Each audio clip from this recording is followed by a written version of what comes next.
रामनवमी 2026 ही 26 मार्चला आहे की 27 मार्च? खूप जणांना हा प्रश्न पडला आहे. तर कोणत्या दिवशी रामनवमी साजरी करावी? कोणत्या दिवशी उपवास पूजा करावी?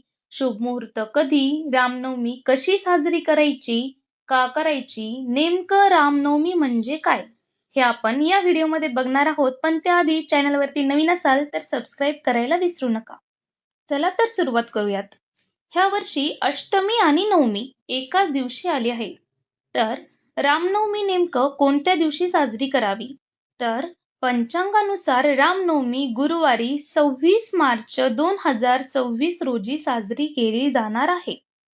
कारण नवमीची तिथी सुरू होणार आहे 26 मार्च 11:48 आणि ही तिथी समाप्त होणार आहे 27 मार्च सकाळी 10:06 पण रामनवमीचा मध्यान्ह मुहूर्त सर्वात शुभ मानला जातो.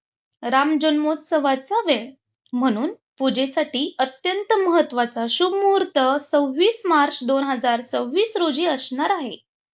सकाळी 11:31 पासून ते दुपारी 1:58 आहे आणि 12:44 हा क्षण राम जन्माचा क्षण म्हणून साजरा केला जाणार आहे.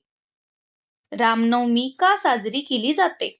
तर धर्मग्रंथानुसार भगवान श्रीराम यांचा जन्म चैत्र महिन्यातील शुक्ल पक्षातील नवमी तिथीला पुनर्वसू नक्षत्रात झाला.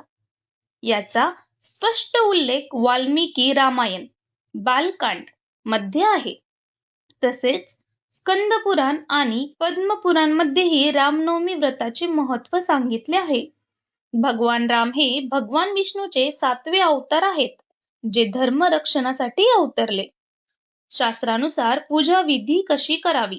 तर शक्य असल्यास पूर्ण दिवस उपवास ठेवणे उत्तम. तर सर्वात आधी सकाळी लवकर उठून गंगाजल मिसळून स्नान करावे. रामनवमी व्रत संकल्प घ्यावा. भगवान श्रीराम यांची प्रतिमा ठेवावी. गंध, अक्षता, फुले, धूप, दीप लावावा. सर्वात महत्वाचे म्हणजेच तुळशीपत्र आणि पानक, पाणी आणि गुळ हे विशेष अर्पण करावे. श्रीराम जप, रामरक्षा स्तोत्र, रामायण पारायण करावे.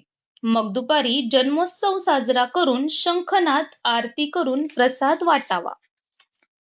शास्त्रानुसार रामनवमीचे पुण्य कसे प्राप्त होते?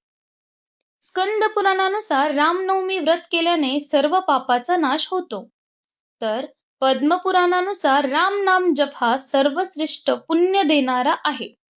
विशेष पुण्य मिळवण्यासाठी रामनाम जप 11 माळ, अन्नदान, जलदान, ब्राह्मण किंवा गरजूंना दान, रामायण श्रवण करावे. ही शास्त्राधारित माहिती आवडली असेल तर चॅनलला लाईक करून सबस्क्राईब करा. जय श्रीराम.